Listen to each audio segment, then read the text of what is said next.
welcome everybody to this session. Um, as we all, know the kind of unprecedented times that we are going through. Dr. Gaur very kindly consented to, join us and talk to us about uh, more about this disease. Uh, we're all so constantly worried about getting infected, but the reality is that 85% of the people getting infected, but just about 10 to 15% of them actually get the disease. So doctor's going to help us understand, are we in that 10 to 15% or are we not in that, and how can we prevent ourselves from getting into that 10 to 15%. So we're going to have a lot of discussion around that. Keep your questions ready so that you could put in your questions in the chat box. And we're going to take this, it's going to be a very open kind of a session where, we're going to start and we're completely open to you asking your questions because the session has been designed and put up for you. But before we really get started with the session, I'd just like to give a short introduction to Doctor, who is going to be a faculty for the day. And I'd also like to invite Brijesh Sharma. He will be the moderator for the session today. So I think I'm going to start with introducing Dr. Anupam. And just give me a moment while I share a slide which will help you to see more about doctor and his details in case you wish to take it down or you wish to take a screenshot of the details. So Dr. Anupam Gaur, he is a consultant in immunometabolism and regenerative medicine and medical anti-aging. He's also the founder director for the Center for Optimum Health, which is located in Gurgaon. You can see his numbers written over there. This is the landline and the mobile phone of his center, and the website details are given below. Rather than giving a very technical introduction for doctor, I am just going to become a little emotional and give, introduce him through my eyes and my lenses. I went to Dr. Anupam Gaur almost 2.5 years ago with a whole bucket full of health issues. And he has been treating me for the last 2.5 years. And even while the treatment is kind of over, but I can call him up at any time. And, he's so patient and he's so wonderful with all his patients. And, the way he'll advise you and the way he takes care of you is really unimaginable.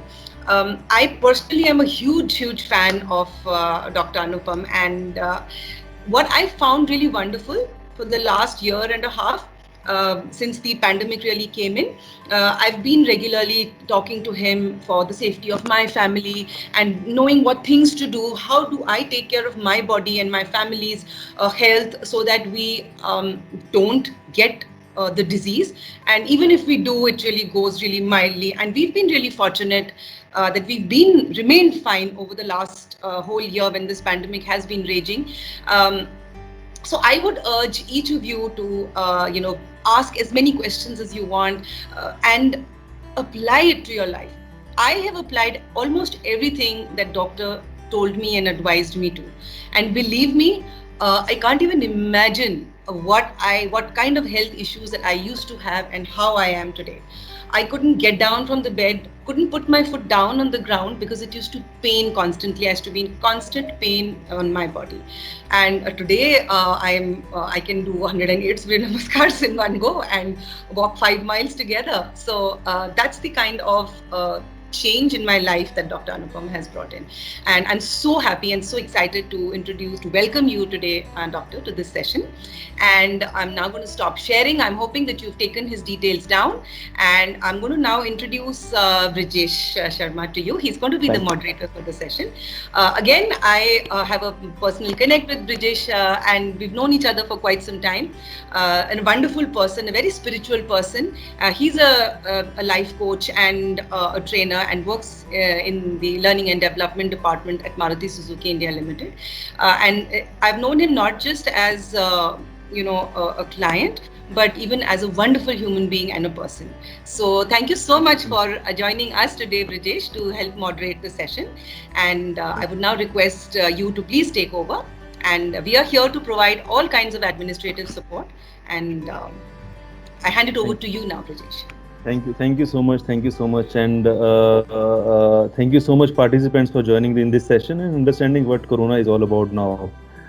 Uh, the way of this session is not a session, but it's a question and answer session, and the kind of language is more of a Hindi, so that आप लोग जो अपने परिवार वालों के साथ बैठे हैं तो बातें इस तरह से हों कि हम समझ जाएं एक आम भाषा में, कि डॉक्टर साहब से भी जान लें एक हमें करना क्या है।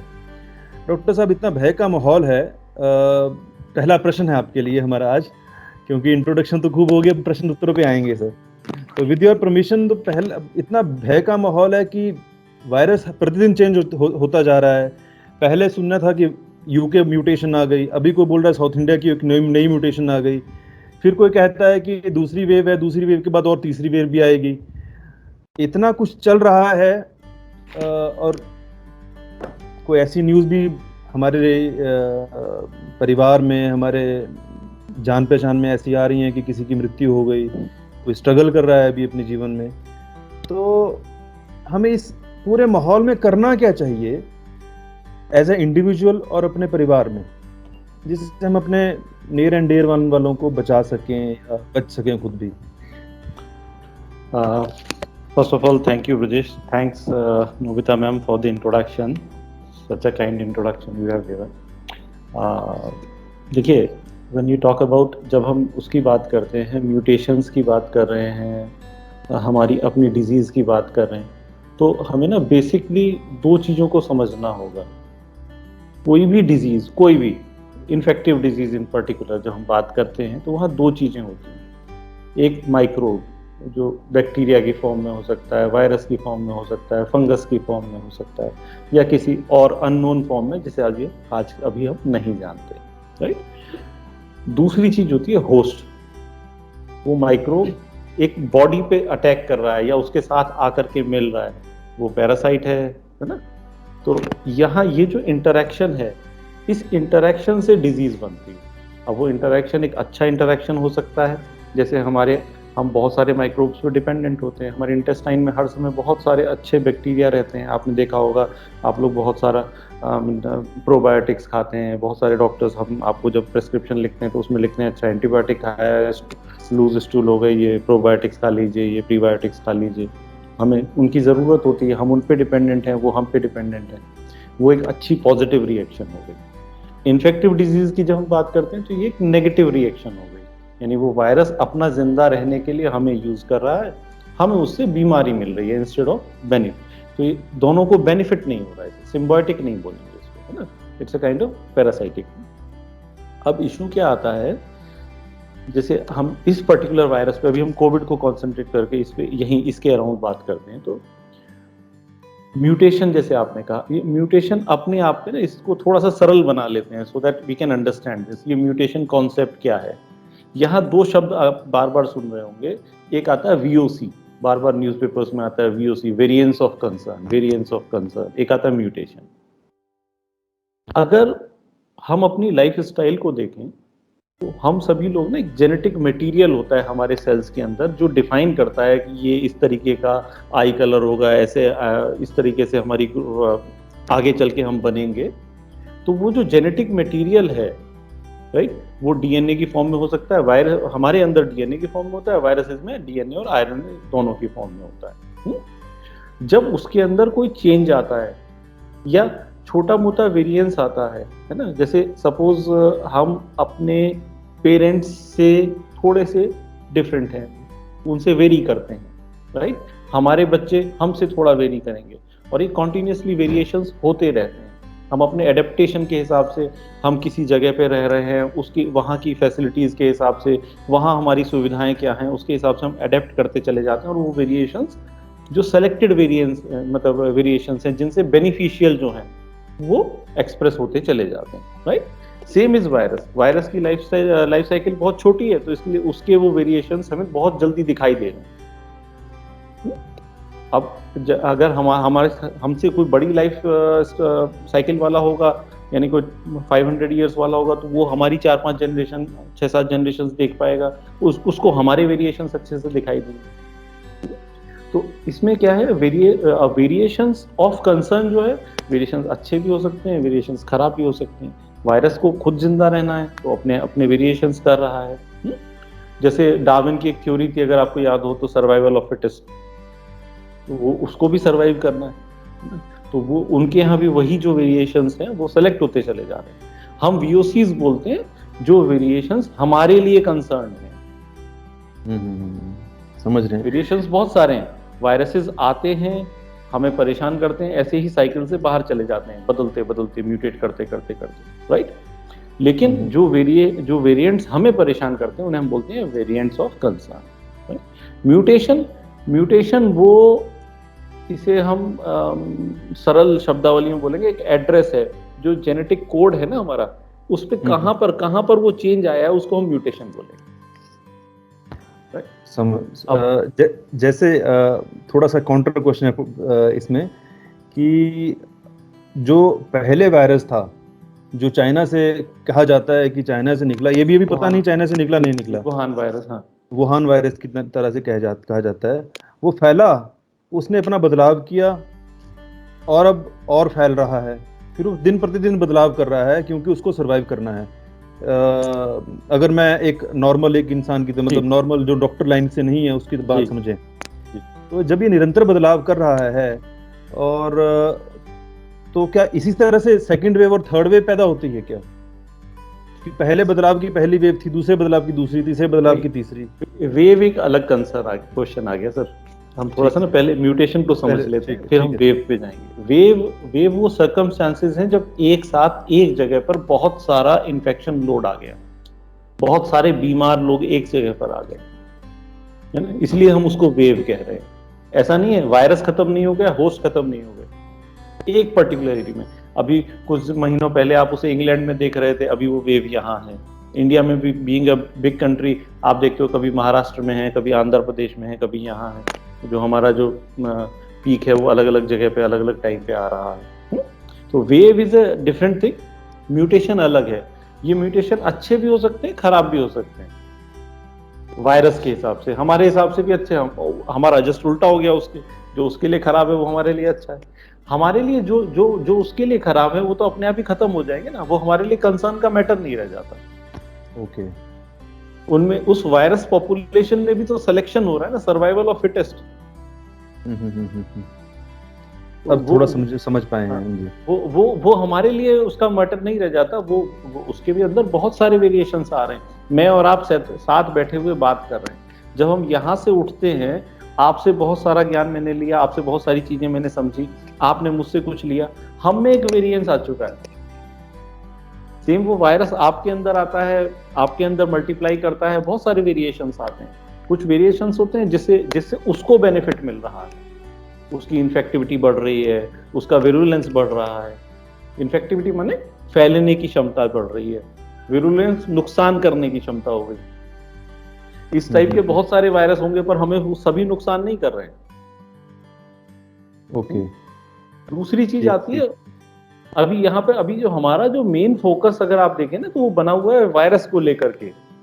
हर चीज हम उस वायरस को हम मारना चाह रहे हैं जिसे हम नहीं मार सकते, क्योंकि वायरस को हमें समझना होगा हम उसे क्यों नहीं मार सकते। वायरस अपने आप में सिर्फ एक जेनेटिक मटेरियल की कॉपी है।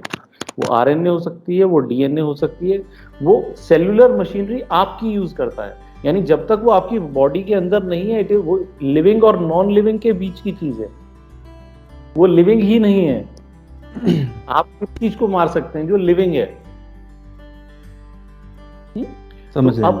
हाँ, जब वो आपके सेल्स में आता है, मुंह के रास्ते, नाक के रास्ते हमारे सेल्स में जाता है। हमारे सेल्स, कोशिकाएं जिन्हें हम बोलते हैं सेल्स, उनके ऊपर एस रिसेप्टर्स होते हैं, जिन रिसेप्टर्स से उसके स्पाइक प्रोटीन्स अटैच होते हैं, जहां से वो अपना जेनेटिक मटेरियल सेल के अंदर डालता है। फिर वो सेल की मशीनरी को यूज करता है, जिससे वो मल्टीप्लाई करता है। वहां मल्टीप्लाई करता है, सेल्स बर्स्ट होते हैं और बहुत सारे वायरस बन गए एक से, फर्दर इन्फेक्शन ग्रो करता है। राइट। यहाँ जो क्वेश्चन है ना, जो अभी नोबिता मैडम ने भी डिस्कस किया, दूसरा पार्ट भी इसका हमें थोड़ा सा ना ध्यान देना पड़ेगा, जिसको अभी हम मिस कर रहे हैं। क्योंकि डिजीज, मैंने कहा डिजीज जो है ना, वो वायरस डिजीज नहीं है, ना ही वायरस का आपकी बॉडी पे, मेरी बॉडी पे पॉजिटिव होना डिजीज है। SARS-2 वायरस जो कि डिजीज कॉज कर रहा है, अगर वो मेरी बॉडी पर है भी और मुझे कोई परेशानी नहीं है, तो it's not disease. SARS 2 virus जो है वो कोविड-19 डिजीज जिसका हमने नाम रखा हुआ है उसको कॉज करता है, राइट। तो डिजीज जो है ये दो एस्पेक्ट से बनी हुई है, host as well as microbe, virus और होस्ट। अब ना होस्ट के केस में अगर हम बात करें तो इस वायरस का जो इन्फेक्शन है वो काफी ज्यादा अच्छे रेट पर है, लेकिन क्या सभी लोग हॉस्पिटल पहुंच रहे हैं? क्या सभी को मेडिकल इंटरवेंशंस की जरूरत पड़ रही है? यहाँ एक सोचने का एंगल दूसरा ये भी हो सकता है कि अगर हम जो देख रहे हैं, जो एक डाटा इसको 1-1.5 साल होने जा रहा है और हम इसको जो जैसे ऑब्जर्व कर रहे हैं, 80-85 जैसे 100 लोगों को अगर ये वायरस इन्फेक्शन हो रहा है तो 80-85% को तो घर में छोटे मोटे सिम्टम्स आ रहे हैं, नॉर्मल क्रोसिन और एंटी एलर्जिक लेने से वो ठीक हो जाते हैं, उनको ज़रूरत भी नहीं पड़ती है। वो तो एक खौफ का इतना माहौल है कि हम थोड़ा सा पहले ही तवज्जो दे रहे हैं और चीज़ों को ले रहे हैं। लेकिन बाकी अगर हम देखें तो वो 10 to 15% हैं जिनको मेडिकल इंटरवेंशन की ज़रूरत पड़ रही है। अब वो डॉक्टर की राय से घर पे भी हो सकती है, हॉस्पिटलाइजेशन भी हो सकता है, या फिर आईसीयू हो सकता है। वही परसेंटेज कम होता चला जाता है। बाद में अगर हम देखते हैं तो डेथ रेट और भी कम रह जाता है। कुछ कंट्रीज ने बहुत अच्छा मेंटेन किया है, जिनके डेटाज हम देख रहे हैं, जैसे यूके का हम देख रहे हैं तो इट्स अराउंड 0.5 उनका डेथ रेट है। यूएस का अगर आप देखें तो 1.4 चला गया था उनका डेथ रेट। हमारे यहाँ अभी डेथ रेट पे कमेंट करना थोड़ा मुश्किल होगा, क्योंकि अभी अगर मैं कहूँगा थोड़ा जल्दबाजी होगी, तो बहुत सारे रीजंस अभी रहे हैं हमारे सामने, रिसोर्सेज के भी रीजन रहे, प्योरली सारा ब्लेम हम वायरस पे डालना अभी थोड़ा सा जल्दबाजी होगी। अच्छा, दूसरा अगर हम देखें तो फिर अगर इस एक एंगल हमारा ये बनता है कि बजाय वायरस पे तो हम ध्यान दे ही रहे हैं, पर हम इस चीज पे भी ध्यान दें कि ये वो 10 to 15% लोग कौन है जिन पे वो वायरस प्रॉब्लम क्रिएट कर रहा है। और उससे भी बड़ा इंपॉर्टेंट क्वेश्चन है, क्या मैं उस 10 to 15% में आ रहा हूं? और अगर मैं आ रहा हूं तो मुझे इस पर्टिकुलर ब्रैकेट से बाहर कैसे निकलना है? आप इन्फेक्शन को नहीं रोक सकते, आप प्रिवेंट कर सकते हैं, बहुत सारे ऑप्शंस हैं हमारे पास, मास्क लगाइए, हैंड सैनिटाइज कीजिए, पर उसके बाद भी वायरस है, नॉन लिविंग है, हमें नहीं पता। पहले हम ड्रॉपलेट इन्फेक्शन समझ रहे थे, अब नया हमें पता चला कि तो एयरबॉर्न इन्फेक्शन है। कल ऐसे बहुत सारे और एंगल्स हैं जिनके बारे में हमें पता चलना है, अभी नहीं हम जानते। बराबर, we all are learners, right? बिल्कुल सही बात है। बोल रही है। तो हम क्या कर सकते हैं? हम सिर्फ और सिर्फ अपने ऊपर काम कर सकते हैं कि मैं या मेरा परिवार या मेरे अपने, जिनको मैं अपना मानता हूं, वो इस 10 to 15% में ना आए। और अगर आ गए हैं तो मुझे क्या करना है? जहां तक बात है first wave, second wave, third wave, अब इस बार हम देख रहे हैं कि काफी फर्स्ट वेव में जो पहले इन्फेक्टेड थे वो सेकेंड वेव में दोबारा उनको इन्फेक्शन हो गया। यानी उनको जो एक मौका मिला था, एक वार्निंग मिली थी कि भैया आप उस 10 से 15% में आ रहे हैं, they have not taken that action कि मैं इससे कैसे बाहर मूव कर जाऊं। पता ही नहीं है डॉक्टर साहब हमें करना क्या है। हम दूसरों के ऊपर काम कर रहे हैं बजाय कि अपने ऊपर काम कर रहे हैं। आपने बहुत अच्छा पॉइंट पकड़ा। एक एरिया ऑफ कंसर्न होता है, एक एरिया ऑफ इन्फ्लुएंस होता है। कंसर्न तो हमारे बहुत सारे हैं कि भाई बच्चे पढ़ नहीं रहे, ये भी कंसर्न है। अब वायरस भी है, वायरस का भी एरिया ऑफ कंसर्न है, कोई मर रहा है, कोई बच पा रहा है, कोई मर जा रहा है, बट इन्फ्लुएंस नहीं है। बहुत अच्छी बात, इन्फ्लुएंस नहीं है। तो हमें करना क्या है? मेरे इन्फ्लुएंस के बाहर है, बट मुझे अब कंसर्न तो है जी। अब वो कंसर्न ऐसा है कि अब हम वेदों में पढ़ते हैं कि जैसा आपका सोच होता है वैसे आपकी बॉडी भी वैसे रिएक्ट करती है। अब करने के बारे में जानना चाहूंगा कि हम क्या ऐसा करें। सबसे पहले ना हमें उस प्रक्रिया को समझना होगा कि ये देखिए, अगर हम इसी पर्टिकुलर वायरस की बात करते हैं, आपने एक बात और बहुत अच्छी उठाई थी, आपने जो शुरुआत की वो म्यूटेशन से स्टार्ट की कि आज मैंने तैयारी कर ली इस पर्टिकुलर स्ट्रेन के लिए, कल को ये म्यूटेट होकर दूसरी फॉर्म में आ जाएगा, परसों दूसरी फॉर्म में आ जाएगा। बट ये यहीं तक लिमिटेड नहीं है। अगर आप ध्यान से देखें तो ये दुनिया का आखिरी वायरस नहीं है। बिल्कुल सही बात है। टाइप की डिजीजेस आती हैं, आती रहेंगी, और हर बार क्या हम उसी सेम स्ट्रेटेजी को अपनाते रहेंगे? एक्चुअली मुझे ये अगर सरवाइव करना है, अच्छे से रहना है, तो मुझे वो बदलाव अपने अंदर करना होगा। कि कोई भी आए कोई भी जाए मुझे इफेक्ट ना पड़े। अब दूसरा जो मेन आपका जो मेन प्रश्न है कि भाई वो मैं कैसे पहचानूं कि मैं उसमें हूं या नहीं हूं, उसके लिए हमें ना इसको डिजीज को समझना होगा कि ऐसा क्या है कि ये 10 से 15% ही क्यों फंस रहे हैं।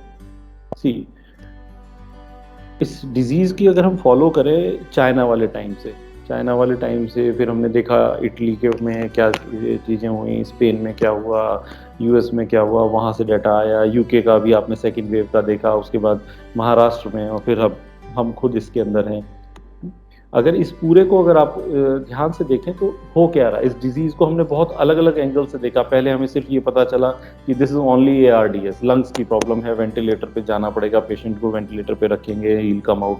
Then slowly we came to know about कि नहीं, this is issue of blood coagulation, blood coagulate कर रहा है जगह जगह पे, और माइक्रो कोएगुलेशन है जिसकी वजह से अलग अलग ऑर्गन्स में डैमेज हो रहा है और चीज़ें निकल करके आ रही हैं, है ना।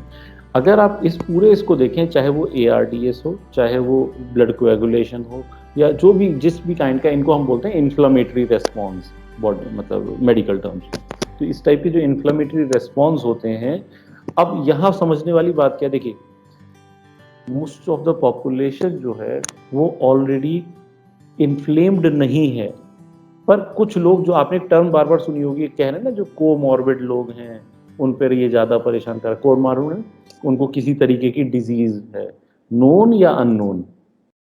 हमें पता है कि भैया हम डायबिटिक हैं, दूसरा एंगल है कि हमें पता ही नहीं है कि हम डायबिटिक हैं, तो उनको ये ज्यादा अफेक्ट कर रहा है, राइट। तो उनके केस में क्या है कि वहां इन्फ्लेमेशन बहुत ज्यादा है ऑलरेडी। जब ऑलरेडी अगर ARDS एक इम्यूनोलॉजिकल रिएक्शन है, उसको ये थ्रेशोल्ड चाहिए।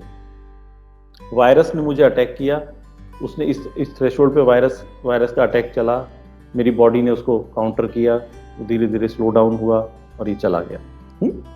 अगर मैं पहले से इन्फ्लेम्ड हूं, मेरा बेस लेवल ही इन्फ्लेमेशन का यहाँ है, क्या होगा, वायरस का अटैक हुआ ना, उसी देखिए मैंने ये थ्रेशोल्ड, जो ARDS का थ्रेशोल्ड था वो क्रॉस कर दिया।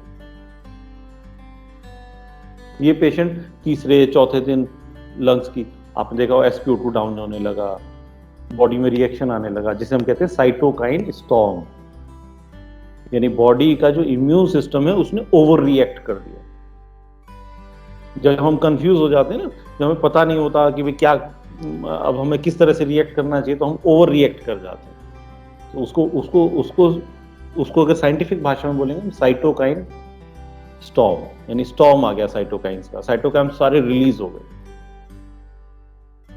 तो बेसिकली जो पेशेंट जो फंस रहा है, जो प्रॉब्लम में आ रहा है, वो साइटोकाइन स्टॉर्म से आ रहा है।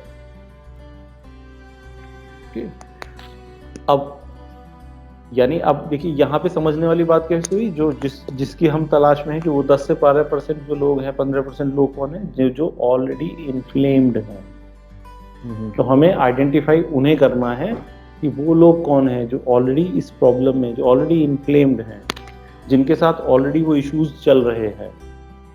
जिनको नोन है, वेल एंड गुड, वो स्टेप ले रहे हैं, नहीं ले रहे हैं, वो it's their choice.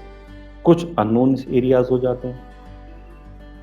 Unknown areas हैं जैसे अब हैवी मेटल टॉक्सिन्स हैं, ठीक है, कुछ सब थ्रेशोल्ड इन्फेक्शंस हैं, ऑर्गेनिक टॉक्सिन्स हैं, बॉडी के अंदर ऑलरेडी माइकोटॉक्सिकोसिस है, किसी को सीलिएक डिजीज है, अभी आइडिया नहीं है, नहीं पता उसको।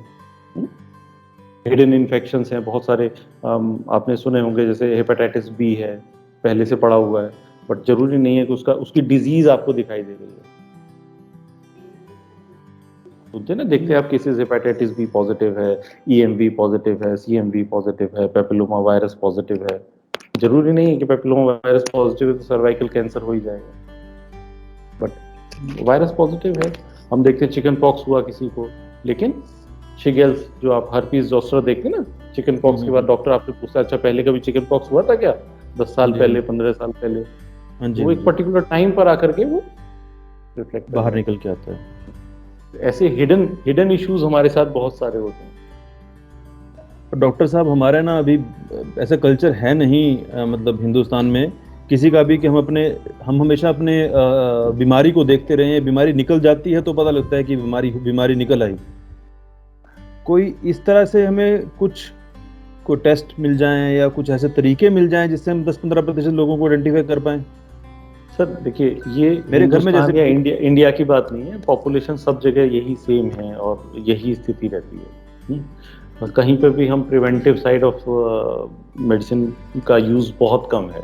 हाँ, ये कह सकते हैं कि हमारे यहाँ इंडिया में जो पब्लिक हेल्थ होती है ना, जिसको सोशल हेल्थ बोलते हैं, वो वाला अभी सेक्टर थोड़ा वीक है, उस पर अभी काम नहीं हो रहा पब्लिक हेल्थ के ऊपर। जहाँ तक आपने टेस्ट की बात की, देखिए टेस्ट को अगर आप देखेंगे ना तो टेस्ट बहुत सिंपल है और समझना बहुत आसान है। अभी कोविड पेशेंट में हम क्या फॉलो कर रहे हैं, नॉर्मल देखिए आप सीबीसी, आपके डॉक्टर्स अगर आपके आसपास पेशेंट्स हैं तो वो क्या करा रहे होंगे, सीबीसी, सीआरपी, बॉडी के अंदर इन्फ्लेमेशन है या नहीं, नॉर्मल ब्लड टेस्ट है, डी डाइमर, बॉडी में ब्लड में कोएगुलोपैथी आ रही है या नहीं आ रही है। हम इन टेस्ट को पहले भी करा सकते हैं। हमें अपना बेसलाइन पता हो सकता है। अभी हम जैसे बेसलाइन की बात कर रहे थे कि भाई इस ARDS वाले थ्रेशोल्ड से, साइटोकाइन वाले थ्रेशोल्ड से मैं कितना नीचे हूँ, मैं जितना नीचे हूँ उतना बेनिफिट में ले सकता हूँ। वो जो बेनिफिट है उसके लिए हम पहले भी इसको करा सकते हैं। ये प्रिवेंशन में भी यूज हो सकता है। हाँ, अगर ये पॉजिटिव है तो उसको डील करने का तरीका मेरा डिफरेंट होगा। अगर कोई डिजीज है, आज उसको कोविड-19 पॉजिटिव है, RT-PCR पॉजिटिव है, he is in problem, fever आ रहा है, लंग्स में चेंजेस आ चुके हैं, हॉस्पिटल के अंदर पेशेंट है, CRP पॉजिटिव आ रहा है, इन्फ्लेमेशन बढ़ रहा है, तो हम बेसिक जो हमारे टूल्स हैं, मेनली स्टेरॉइड बेस्ड, उसके ऊपर हम काम करेंगे, बिकॉज अभी हमें लाइफ को बचाना है। बट अगर यही CRP मुझे प्रिवेंटिव साइड में पहले रेज्ड मिलेगा, I'll dig into the cause, ये CRP क्यों रेज्ड है, ये डी डाइमर इस पेशेंट का क्यों बढ़ रहा है। आज की डेट में वो डी डाइमर बढ़ रहा है तो मेरे पास कोई रास्ता नहीं है। अगर वो ऑलरेडी एक पेशेंट है, you have to save the life, आपको लाइफ बचानी है किसी भी हालत, तो आप उसे एंटीकोगुलेंट देंगे, खून पतला करेंगे। अगर आप देखें तो अभी कोविड मैनेजमेंट में हम क्या कर रहे हैं, ओनली 3 चीजें, 3 स्ट्रेटेजीज पे हमारा काम चल रहा है, ऑक्सीजन, इन्फ्लेमेशन, CRP के मतलब उसके लिए स्टेरॉइड्स इन्फ्लेमेशन के लिए, और तीसरा ब्लड एंटीकोगुलेंट्स। उसको कितना डिस्क्रीटली आप दे पा रहे हैं, उससे पेशेंट निकल रहा है ना। अब यही चीज प्रिवेंशन में भी काम करेगी, यही फैक्टर जो आपने मार्कर्स की बात की है। हाँ जी, ट्रीटमेंट स्ट्रेटेजी पे नहीं बोल रहा हूं मैं, ट्रीटमेंट स्ट्रेटेजी अलग अलग होगी, मार्कर्स सेम है, मैं पहचान उसी से सकता हूं। नाउ अगर मुझे अभी वायरस, मुझे इन्फेक्शन नहीं है और मेरा CRP अभी भी अगर बढ़ करके 20 आ रहा है, तो I need to dig in, क्या रीजन है। तो अगर मैं इसको पहले ही अपना बेस लेवल को सेटल कर लेता हूँ तो डेफिनेटली मुझे उसका एडवांटेज मिलेगा। सिर्फ कोविड से ही नहीं मिलेगा, हर इन्फेक्शन से, हर बीमारी से मिल जाएगा, हर बीमारी से। तो एक तरीका है, अगर आप देखो, जैसे हमने सिंप्लीफाई किया इस चीज को, तो क्या हुआ, आपने एक CBC करा लिया, उससे पता लग जाता है आपको कि इन्फेक्शन तो नहीं है, कोई ब्लड सेल्स की क्या स्थिति है, CRP आपने करा लिया, डी डाइमर आपने करा लिया, आप एक LDH करके टेस्ट होता है वो करा सकते हैं। ये बेसिक मार्कर्स हैं। होमोसिस्टीन आप करा सकते हैं। इनफैक्ट अगर आप ध्यान से देखें तो यही टेस्ट आपको छोटी सी डिजीज से लेकर बड़ी डिजीज तक सब जगह काम आते हैं। बिल्कुल सही बात है। Even in cancers, whether the therapies are working or not, these tests are being followed. तो पहले एज इज कंडीशन को जाना जाए, इररिस्पेक्टिव ऑफ कोविड। RT-PCR तो बाद की बात रही, पहले हमारे बॉडी के ये क्रिटिकल पैरामीटर जिसको एज इज कंडीशन बोलते हैं हम कोचिंग की लैंग्वेज में भी, हम कहाँ हैं और फिर हमें कहाँ जाना है, एग्जैक्टली। अगर मुझे प्रिवेंट करना है अपने को, अपनों को, क्योंकि ये सी कोरोना, अभी आपने जैसे second wave, third wave, fourth wave, I don't know क्या होने जा रहा है, अभी आपको नहीं पता, मुझे नहीं पता। मैं आपसे थोड़ा सा इस फील्ड में एक्सपीरियंस में थोड़ा सा आगे चल रहा हूँ, इसलिए मैं आपको बात बता रहा हूँ। नहीं तो हम सभी लोग अभी we all are learners, right. ये आपने सही बात बताई कि आप अपनी एज इज कंडीशन जानिए, जो कि 3-4 टेस्ट, सिंपल टेस्ट से हो जाएगी। फिर उसके ऊपर अगर कंडीशन अच्छी है या बुरी है, उस हिसाब से काम हो पाएगा, उसके ऊपर एक्शन लीजिए। क्योंकि अब जब डिजीज होने के बाद हम स्टेरॉइड पुश कर रहे हैं, ठीक है, स्टेरॉइड के अपने एडवांटेज हैं और सबसे बड़ी बात है हमें पेशेंट को बचाना है, पर उसके नुकसान भी तो बहुत हैं, उसके साइड इफेक्ट्स नहीं है, एंटीकोगुलेंट्स के अपने साइड इफेक्ट्स हैं। आप सोचिए एक पाइल्स का प्रॉब्लम है, हेमोरॉइड समझते हैं, है ना, पेशेंट या कि उसको कोई और इशू है जिसकी वजह से उसकी कभी भी ब्लीडिंग हो जाती है, कोई ऐसा इशू है, ऐसा पेशेंट जिसको अगर वो कोविड में फंस जाता है और उसका डी डाइमर बढ़ रहा है, कोएगुलोपैथी हो रही है, कितनी दुविधा है। आप उसे घर पे मैनेज कर सकते हैं? नहीं। आप उसे अगर ऐसी कोई दवाई देते हैं जिससे खून पतला हो तो दूसरी जगह उसकी ब्लीडिंग के चांसेस हैं। इससे बेहतर रहता है कि हम अपने आप को पहले समझें हम कहाँ खड़े हैं, बजाय मुसीबत के आने के बाद हम जाएं। बिल्कुल सही बात है। जो भी काम हमें करना है और जो भी हम कर सकते हैं, वो जो आपने दो बातें बोली बहुत अच्छी बोली, वो दोनों वर्ड्स मुझे अच्छे लगे आपके, area of influence and area of concern. ये हम ट्रेनिंग में ही सिखाते हैं लोगों को, और दूसरा हम एरिया ऑफ सिखाते हैं इन्फ्लुएंस ज्यादा बेटर है ना, कि मैं एरिया ऑफ इन्फ्लुएंस पे काम करूं, बजाय न्यूज सुन के एरिया ऑफ कंसर्न से स्ट्रेस बढ़ाता रहूं, उसका कोई फायदा नहीं है। कोई फायदा नहीं है। व्हाट्सएप यूनिवर्सिटी पे बहुत सारा ज्ञान है, और वो ज्ञान ऐसा है कि आपको शाम तक तो पागल कर देगा पीएचडी के साथ। तो कुछ कई डॉक्टर्स हैं व्हाट्सएप यूनिवर्सिटी के, तो परेशान करते रहते हैं। दूसरा मैं ये जानना चाह रहा था डॉक्टर साहब कि कोई ऐसा तरीका है, देखिए हम लोग कई जगह ऐसा क्या हो रहा है कि आजकल लैब्स के ऊपर खूब लोड बढ़ा पड़ा है, तो क्या हम कुछ ऐसे तरीके या टेक्निक्स अपना सकते हैं? घर बैठे ही टेस्ट का रिजल्ट बाद में आ रहा है, या रिजल्ट आने में 5-5, 6-6 दिन लग रहे हैं। Even for the matter D dimer, जैसे जहां अभी मैं जहां बैठा हूं वहां डी डाइमर 6 दिन में होगा, 5 दिन में रिजल्ट आ रहा है। तो कुछ इस तरह से है, हो सकता है कि हम उसके ऊपर काम कर रहे हैं, जब तक रिजल्ट आए तब तक हम थोड़ा सा आगे बढ़ चुके हों। बहुत ही बड़ा स्ट्रेट फॉरवर्ड आपने क्वेश्चन पूछा है, इसके लिए रिप्लाई करना थोड़ा मुश्किल है, क्योंकि ठीक है, हो सकता है कि आने वाले फ्यूचर में हम इस पे देखें। सी, ये जो ब्लड मार्कर्स हैं ना, ये बहुत अर्ली मार्कर्स हैं, ये वो हम उन चेंजेस को बॉडी में फिजिकली देख पाते हैं जो थोड़े लेट चेंजेस होते हैं। यानी हम ये ब्लड मार्कर्स हैं, यानी मैं आपको डिफरेंस कैसे मैं समझाता हूँ आपको, सिंपल करता हूँ उसको।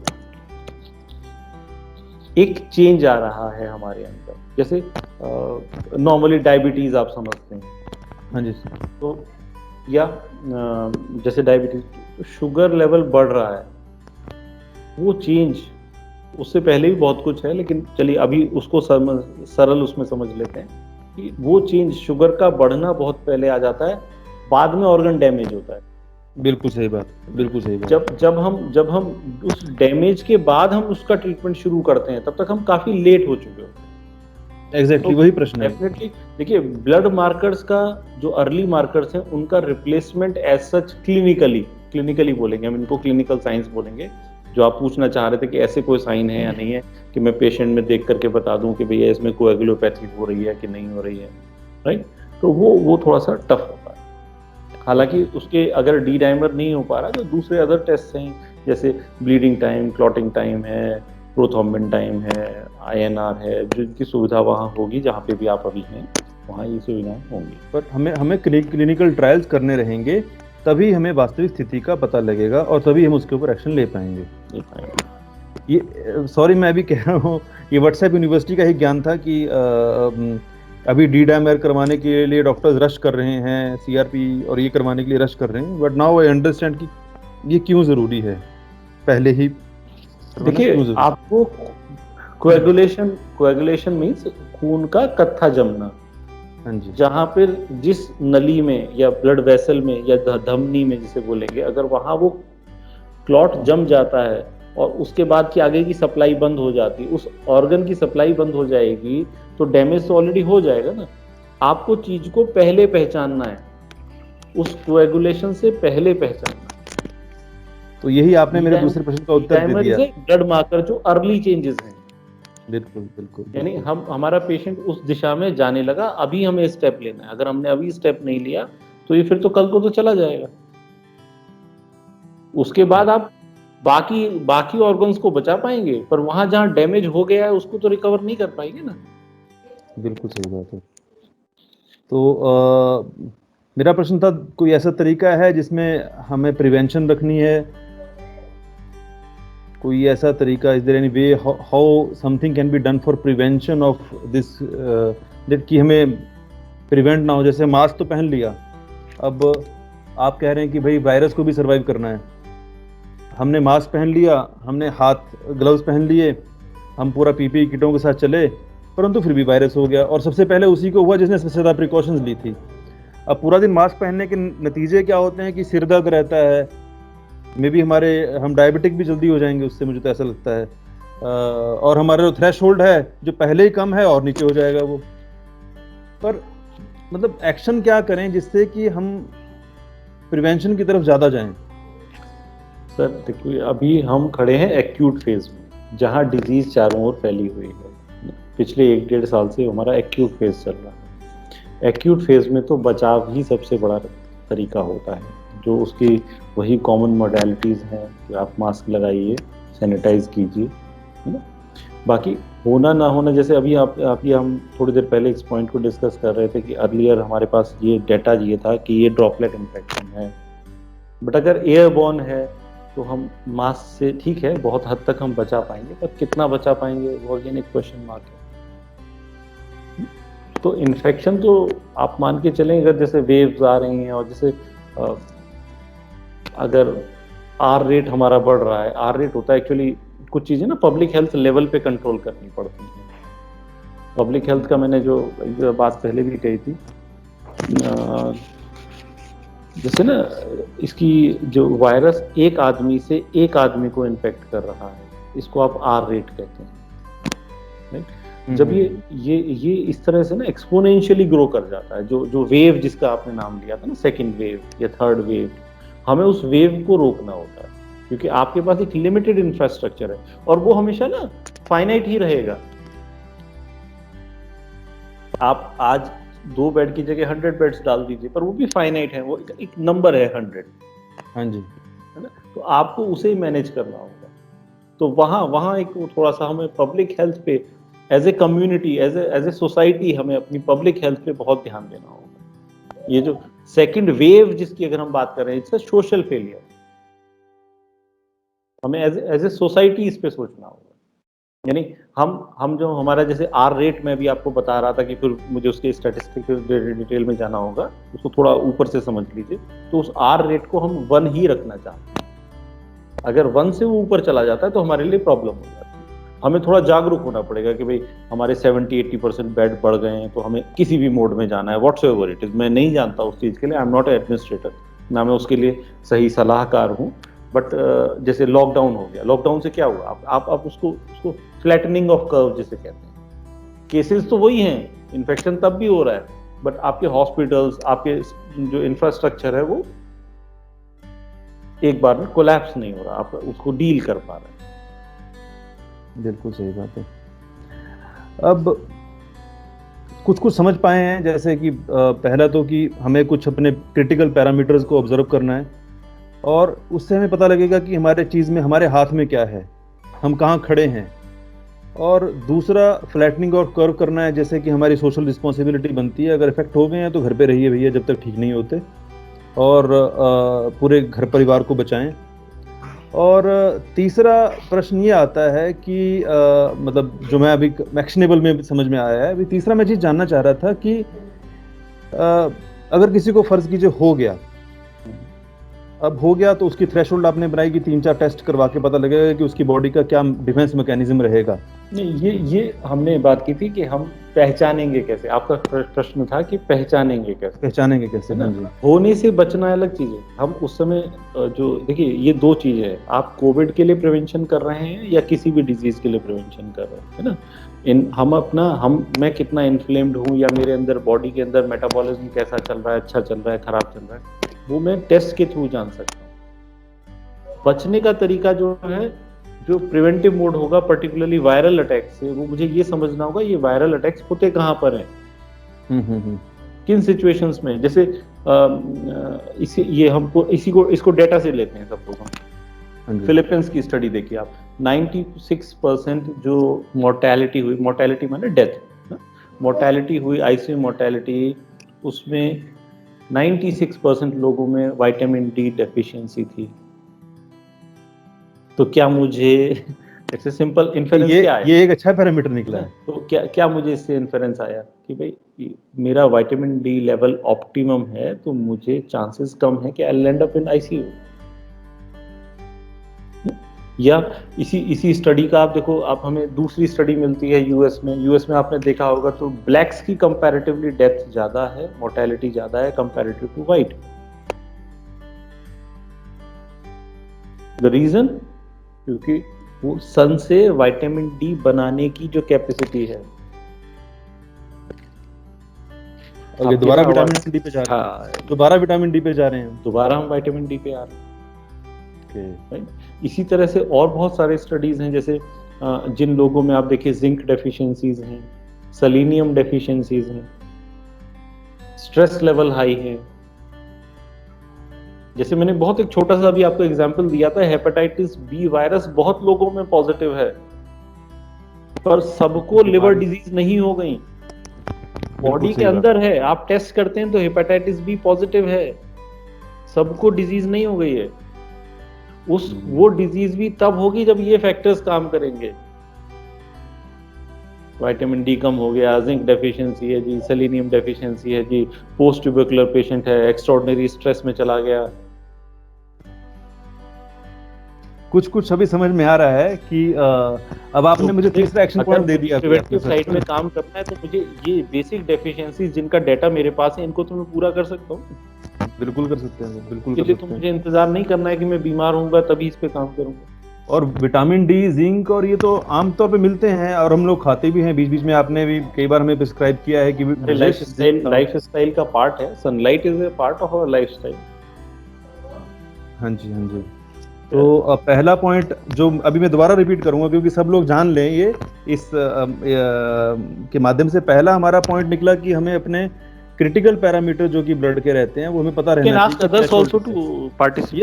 प्लीज मे बी आप चैट बॉक्स पे लिखें या आप अपने आप को अनम्यूट करके बोलें कि ब्रिजेश या डॉक्टर साहब ये प्रश्न पूछना है, तो बेटर होगा कि एक इससे डिस्कशन माध्यम से रहेंगे।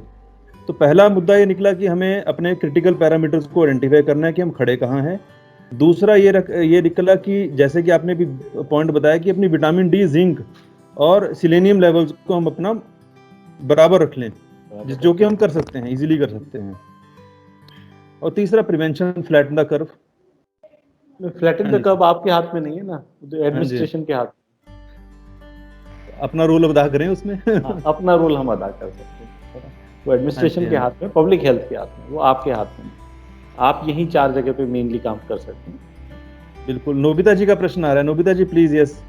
हाँ, so doctor, I wanted to ask you, एक सवाल था। ये मुझे वैक्सीन को लेके थोड़े से डाउट्स हैं। मैं जानना चाहती थी कि वैक्सीन को लगाना चाहिए नहीं। मैं क्योंकि अगर बाहर में देखें कि कुछ लोग हैं जो कि हल्के में निकल गए, कुछ लोगों की तो दोनों वैक्सीन लेने के बाद भी डेथ हो गई है। सो मैं थोड़ी कंफ्यूज्ड हूँ कि अगर आप थोड़ा सा वैक्सीन के ऊपर हमें बता सकते हैं तो बड़ा अच्छा रहेगा। वैक्सीन मैम एक्चुअली बहुत बड़ा एरिया हो जाता है, थोड़ा सा ना इसके ऊपर एक डिबेटेबल एरिया है, और वो भी मैं आपको थोड़ा सा क्लियर कर देता हूँ डिबेट्स हैं क्यों और क्या है ये वैक्सीन का वो है। अभी हमारे पास ना इस पर्टिकुलर कोविड-19 की जब हम बात करते हैं तो 2 टाइप के वैक्सीन हैं मेनली। आपने वायरल वेक्टर वैक्सीन और mRNA वैक्सीन।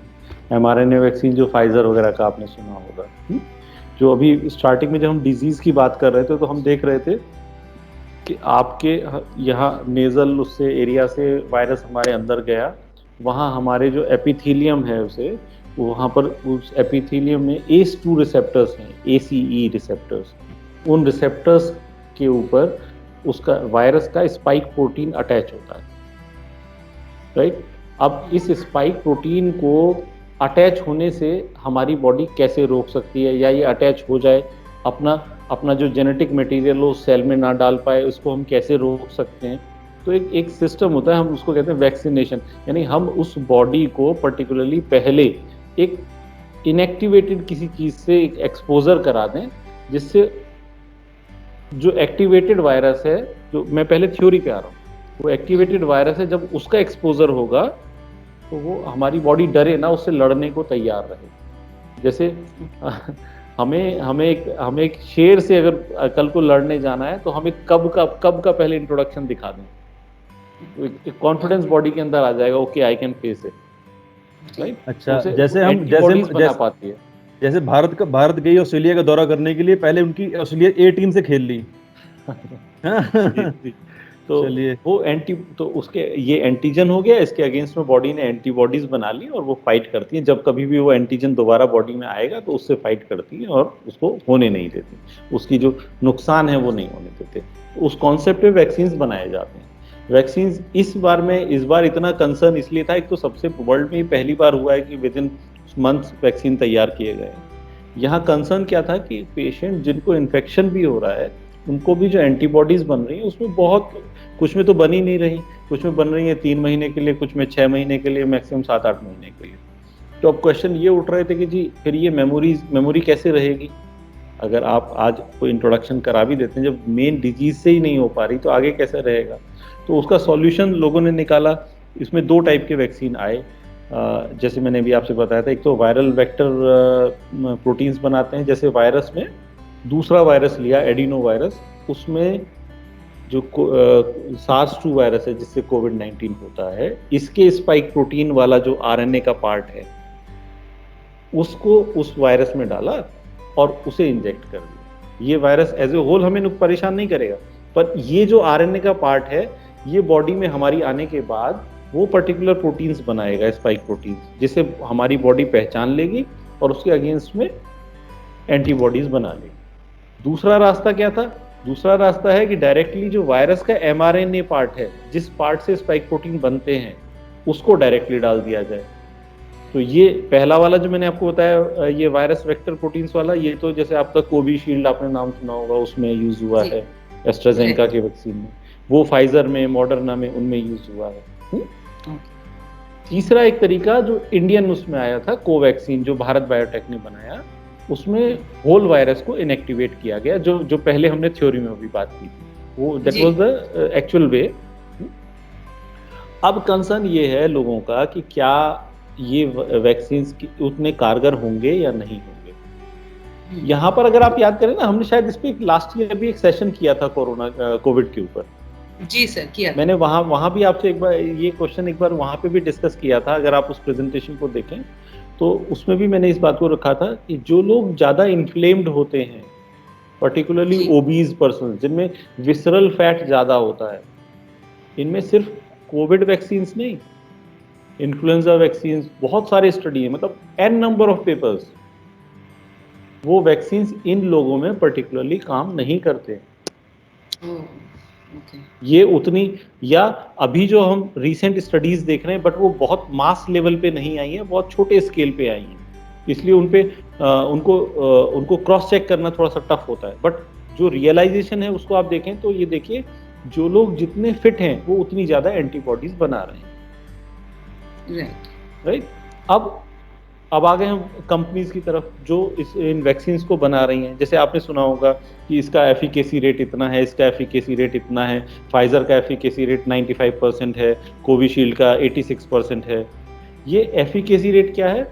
ये एफिकेसी रेट है आप हेल्दी इंडिविजुअल्स को जब दे रहे हैं तो उन्होंने कितने इंडिविजुअल्स ने एंटीबॉडीज बना ली, है ना।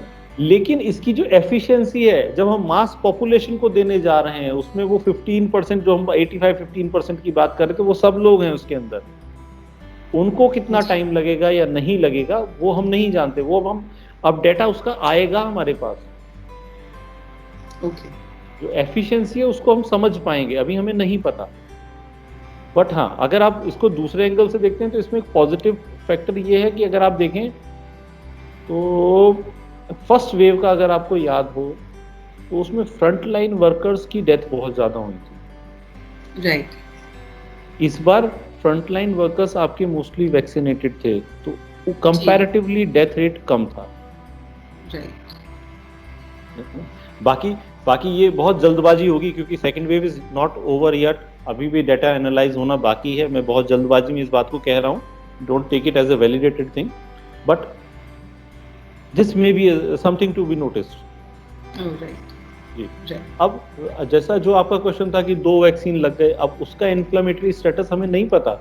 उसका मेटाबॉलिक स्टेटस हमें नहीं पता। वहाँ 2 वैक्सीन लगे 2 बार। अब ऐसा भी तो हो सकता है ना, जो पेशेंट, सपोज मैं वैक्सीन को साइड में हटा देता हूँ, फर्स्ट वेव में बीमार हुआ, सेकंड वेव में बीमार हुआ, हो सकता है थर्ड वेव में फिर फंस जाए, क्योंकि वो एंटीबॉडीज जनरेट ही नहीं कर पा रहा। तो vaccine is a milder form of disease, sorry vector. Vaccine तो वायरस का और भी माइल्डर फॉर्म है। राइट। तो इसको हम वैक्सीन्स को ब्लेम नहीं कर सकते। अल्टीमेटली फिर वही ब्रिजेश जी ने जो बात कही थी कि अपने ऊपर, हमारे ऊपर है। अगर वैक्सीन्स को भी कारगर बनाना है तो सबसे पहले मुझे अपने आप को फिट बनाना है, तभी मेरी बॉडी एंटीबॉडीज बना पा रही है। वैसे उसका तरीका है, we can do that, but वो इंडिविजुअल लेवल पे आप कर सकते हैं कि जैसे वैक्सीन का शॉट लगा 2-3 हफ्ते बाद मैं उसको ट्राई कर लूं, मेरे अंदर एंटीबॉडीज बन रही हैं नहीं। राइट। अगर नहीं बन रही तो फिर मुझे सावधान हो जाना है, मुझे उस पर एक्शन लेना है कि किस तरह से होगा ये, how to deal with this. यानी there are certain issues with my body, है ना। तो मुझे डिजीज का इंतजार नहीं करना, मुझे पहले ही एक्शन लेना उसके ऊपर। So, मेरे को जो समझ में आ रहा है कि सबसे पहला काम तो फिट होना है। बाकी ऑब्वियसली अगर ओबेसिटी, अगर आप, if you talk about any disease, health is the only medicine. तो आपको, अगर आप हेल्दी हैं तो कॉमन कोल्ड टू कैंसर, आप देखिए, मैं वर्स्ट के सिनेरियोज की बात करता हूँ, कैंसर्स में आप देखिए कौन लोग इजीली निकल करके बाहर आते हैं, जो हेल्दी होते हैं। It is health is the best medicine. Health is the best medicine. जो हेल्दी नहीं है उसको कॉमन कोल्ड इतना रोल ला लेता है कि वो, देखते हैं आप उस चीज को। Right, sir. Thank you for this wonderful question, ma'am. Sir, बहुत सारी चीज़ें आप मुझे बता रहे हैं और मुझे न समझ में भी आ रही हैं, परंतु अगर कोई बंदा फंस गया, चलिए फंस गया मतलब कोरोना हो गया जी, कोविड पॉजिटिव हो गए। अब कोविड पॉजिटिव होने के बाद के अपने तरीके हैं उसको ठीक करने के, तो वो उस स्थिति में ना पहुंचे कि वो आईसीयू में चला जाए, क्या हम उसको बचा सकते हैं इस तरह से होने में?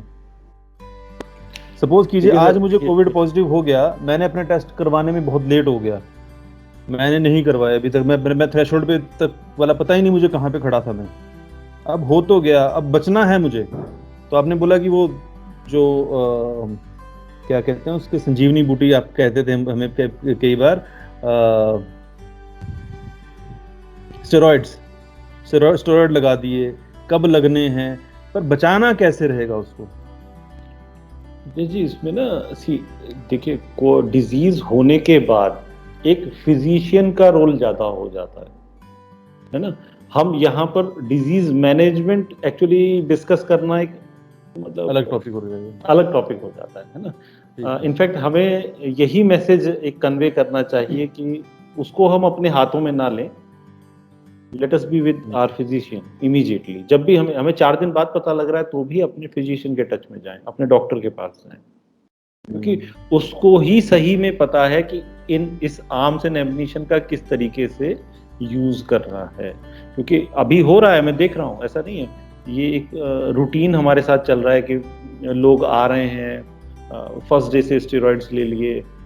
इंडिया में हर टाइप की चीजें, आप जानते हो रूरल एरियाज में क्वैक प्रैक्टिस बहुत ज्यादा होती है। तो एक प्रश्न आ रहा है, दूसरा क्या हुआ था जब यूके वाली जो वेव आई थी, तो जो डेक्सामीथासोन स्टेरॉइड को, डेक्सामीथासोन एक स्टेरॉइड है, अलग अलग स्टेरॉइड्स होते हैं, जैसे आपका प्रेडनिसोलोन है, ये सब स्टेरॉइड्स हैं। तो यूके वाली जो स्टडी आई थी वो, तब हमारे यहाँ वेव जो है फर्स्ट वेव थोड़ा डाउन जा रही थी। तो कहीं ना कहीं लोगों को हम उसे पूरा एस्पेक्ट नहीं समझ पाए कि भाई ये जो स्टेरॉइड्स हैं इनका यूज किस टाइम में करना है। इसका अच्छा यूज, अच्छा इस्तेमाल तभी हो सकता है जब वायरल उसको हम खत्म कर चुके हैं, वायरल फेज ओवर हो चुका हो, तब हम स्टेरॉइड का यूज स्टार्ट करें। क्योंकि देखिए ध्यान से देखिए, 2 चीजें हैं, मैं सिंप्लीफाई करता हूँ आपको। हमारे यहाँ एक आम भाषा में ना एक चीज बहुत यूज होती है, काढ़ा। पिछले 1 साल से आप सुन रहे होंगे काढ़ा जी, इम्यूनिटी बढ़ानी है, काढ़ा पी लो, इम्यूनिटी करके लीवर खराब हो जाता है। नहीं ऐसे नहीं होती है। पर अब पूरे साल तो मैंने मेहनत की कि जी इम्यूनिटी बढ़ाऊं। जिस दिन पहले दिन में RT-PCR पॉजिटिव आया, मैंने स्टेरॉइड खा लिया।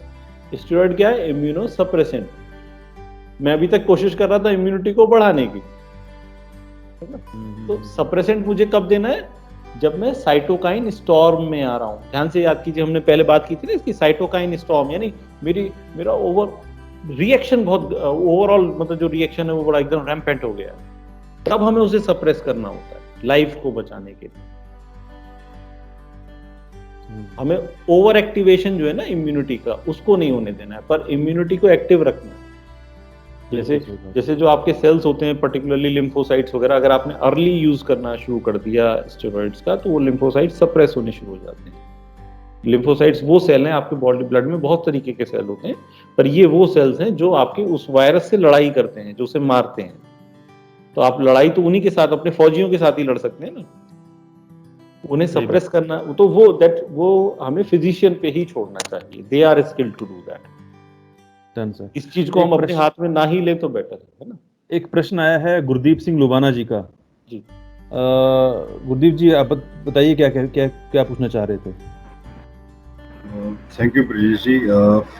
एक सवाल तो ये था, जैसे कि अभी हम विटामिन की बात कर रहे थे, विटामिन डी या फिर मिनरल्स की बात कर रहे थे, जिंक एंड ऑल, तो ऐसे काफ़ी सारे नुस्खे, घर के नुस्खे करके भी चीज़ें चलती हैं। जैसे कि कोई कहता है कि स्टीम ले लीजिए, गार्गल कर लीजिए, नीम के पत्ते चबा लीजिए।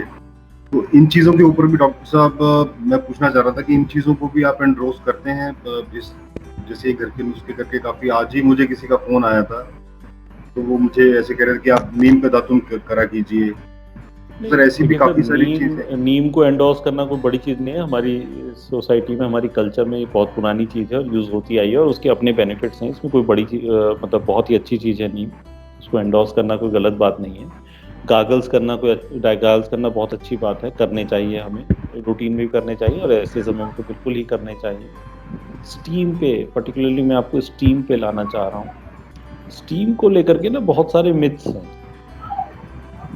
जैसे अब कल परसों एक पेशेंट मुझसे पूछ रहा था, जी मतलब इतने डिग्री पे वायरस मर जाता है, इतने डिग्री पे स्टीम लेना है, वहां जाएगा फिर ऐसा होगा वैसा होगा। देखिए उसको लेकर के थोड़ा सा हमें समझना होगा। स्टीम एक आध बार आप ले रहे हैं साइनस खोलने के लिए, साइनोसाइटिस वगैरह में इश्यूज में, ठीक है। स्टीम आपके म्यूकस को, जो ये जो कफ जम जाता है ना, इसको पतला कर देता है, तो हमें निकालने में आसानी होती है, एक सूदिंग इफेक्ट देता है। पर उसे बहुत ज़्यादा हीट पे ना करें उसे, और बहुत ज़्यादा भी करने की कोई ज़रूरत नहीं है, उससे हमें नुकसान भी हो सकते हैं। जैसे एजमेटिक पेशेंट्स हैं, COPD वाले हैं, तो उनको हम एडवाइस नहीं करते, बट अब ये कोविड इन्फेक्शन तो उनको भी हो सकता है ना। तो चीज़ों को जनरलाइज्ड बनाना ठीक नहीं होता, इंडिविजुअल स्पेसिफिक रहें तो ज़्यादा बेहतर। हर पेशेंट अपने आप में एक यूनिक होता है। सर इसमें मेरा सर एक पर्सनल, इसमें मैं एक्चुअली सर जैसे nowadays we are into lockdown, but at times I am habitual to go out for some jogging और walks. Sir after that I just sir थोड़ा सा उसको कंपनसेट करने के लिए, probably there was some may be pollution out there और some virus load may be there. तो sir what I do is when I come back to my place, तो मैं सर स्टीम ले लेता हूँ कि प्रॉब्ली अगर कुछ पोल्यूशन या कुछ ऐसा वायरल चीज़ अगर मतलब ऊपर है, अपर रेस्पिरेटरी ट्रैक्ट में है या नाक में है, तो probably sir steam will help. मैं ऐसा सोच के सर कभी ले लेता हूँ स्टीम को। सर आप बहुत अच्छा करते हैं, बट ना वायरस इतनी स्मार्ट चीज़ है कि जो सारे बैरियर्स आपके सैनिटाइजेशन के, मास्क के और सब कुछ तोड़ करके आपके अगर मेरे नेजल एपिथेलियम तक पहुंच गया है, तो आपको लग रहा है वो टाइम लगाएगा। फिर भी एक अच्छी चीज़ है और करनी चाहिए, इसको करना चाहिए, अच्छा कर रहे हैं। Thank you, sir. I think let us not digress more from the topic. It's a good question. Good, देखिए डाउट से दूर करने हैं इस सेशन। बाकी मैं गेस्ट से भी रिक्वेस्ट करूंगा कि प्लीज अपने प्रश्न पूछें। There are 2 questions in the chat. Yes. Please, you can just can you please speak out? British, there are 2 questions in the chat. Yes. पहला सवाल है doctor from Sabrano Ghosh, definition and parameters of being healthy. Yes. और दूसरा question है माधव जी से, who is asked, is vaccination safe? I read an article saying that vaccines will permanently affect in DNA, causing bad effects. दो प्रश्न है sir. जी, पहला जी। प्रश्न है कि definition and parameters of being healthy. हाँ, ये थोड़ा बड़ा इसका आंसर हो जाएगा, तो मैं ये एक पहले इंजीनियर का दूसरे प्रश्न है सर। जी, मैं दूसरे प्रश्न का पहले जवाब दे देता हूँ ना, ये ठीक है थोड़ा सर, छोटा, ये दोबारा थोड़ा पूछिए। बड़ा हो जाएगा, इस पे थोड़ा ज्यादा बोलना पड़ेगा। देखिए, इज अ वैक्सीन सेफ, है ना? वैक्सीन हम पहले से ले रहे हैं, बच्चों को सबको वैक्सीनेट किया जा रहा है। हम जैसी जनरेशन के जो लोग हैं उससे एक जनरेशन पहले से कुछ फिक्स वैक्सीन हैं जो चल रहे हैं, आप लोग सभी ले रहे हैं, तो एक जनरलाइज्ड स्टेटमेंट देना इस पे थोड़ा सा सही नहीं होगा। दूसरा जो आपने पूछा है कि देखिए, अभी मैंने कहा ना, वैक्सीन पर्टिकुलरली कोविड के उसमें आपने ये जो आपका जो है वो आपने सुना होगा कि जी कुछ लोगों ने कहा कि ये डीएनए को हार्म कर सकता है और ये नहीं कर सकता है। हाँ, थोड़ा डिबेट का टॉपिक है ये क्वेश्चन, मतलब ये क्वेश्चन जैसे आरएनए वैक्सीन पे पर्टिकुलरली लोगों ने उठाया है, साइंटिस्ट ने, अंडर कंसिडरेशन है। बहुत अच्छा स्पेसिफिकली तो मैं भी इसके बारे में तभी बोल पाऊंगा जब अच्छा खासा डाटा आ जाएगा, और वो डाटा शायद लोगों के लगने के बाद आएगा, तो बोला जा सकता है। पता लग जाएगा। बट यस, ऐसा पास्ट में ऐसी कुछ केसेस हैं जहाँ पे हमने, मैं कोविड की बात नहीं कर रहा हूँ, जहाँ हमने देखा है कि जो वायरल आरएनएज हैं वो मर्ज हो जाते हैं, बैक साइड उल्टा चले जाते हैं, रिवर्स ट्रांसक्रिप्शन बोलते हैं इसको, जो एक सेंट्रल डॉगमा है हमारा कि डीएनए से आरएनए बनेगा, इसको बोलते हैं आप ट्रांसक्रिप्शन। आरएनए से फिर प्रोटीन्स बनते हैं, इसको बोलते हैं आप ट्रांसलेशन। तो अगर हम आरएनए एज अ टूल इस्तेमाल कर रहे हैं तो वो इस साइड में जाएगा टुवर्ड्स ट्रांसलेशन, या टुवर्ड्स रिवर्स ट्रांसक्रिप्शन की तरफ को चला जाएगा। यहाँ दोनों पहलू आते हैं। जो साइंटिस्ट जो इसके प्रो हैं वो ये कहते हैं कि रिवर्स ट्रांसक्रिप्टेज एंजाइम्स जो उस पाथवे को डील करेंगे वो बहुत रेयर हैं ह्यूमन बीइंग्स में, तो इसके चांसेस ना के बराबर हैं। दूसरा उनका जो स्टेटमेंट आता है वो ये कहते हैं कि जी ये पूरा आरएनए, वायरस का पूरा आरएनए नहीं डाला जा रहा, ये सिर्फ उतना पार्ट डाला जा रहा है जो स्पाइक प्रोटीन बना रहा है।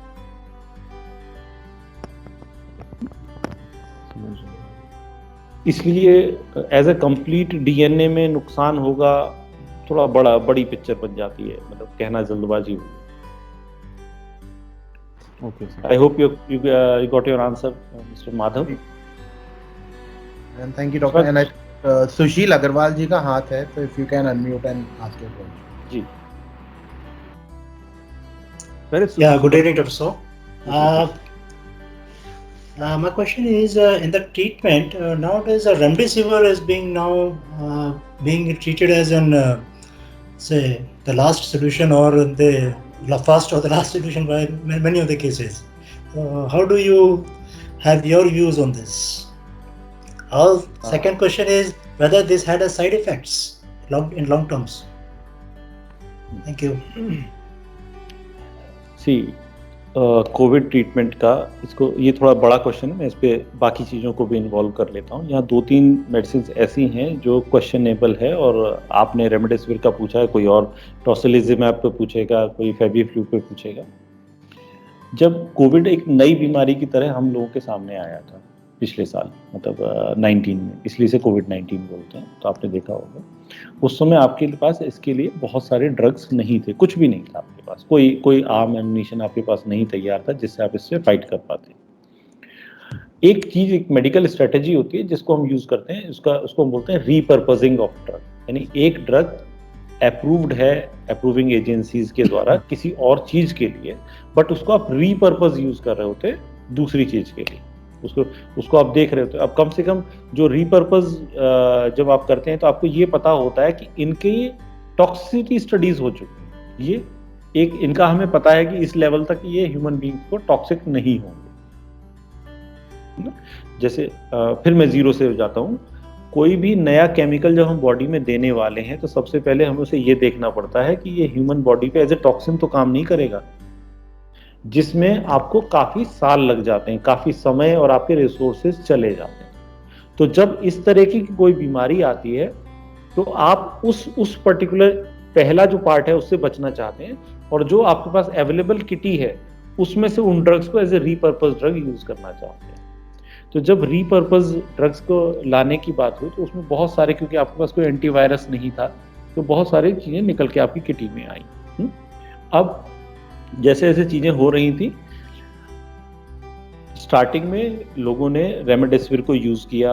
आपने जैसे आपका प्लाज्मा, आपका ब्लड प्लाज्मा भी यूज़ होता है, आपका टोसिलिजुमैब है, ये 3-4 चीज़ें हैं जो कंसर्न की हैं, एज ए ट्रीटमेंट यूज़ की गई। बाद में प्लाज्मा को लिस्ट से हटा दिया गया। अगेन वो भी डिबेटेबल है, कुछ लोग कहते हैं क्योंकि उसको बैकिंग फार्मा इंडस्ट्री की नहीं है इसलिए उसको हटा दिया गया है, बाकी दोनों चीज़ें यूज़ हो रही हैं और उनका भी ब्लैक मार्केटिंग भी हुई है, प्राइसेस भी बहुत हाई गए हैं।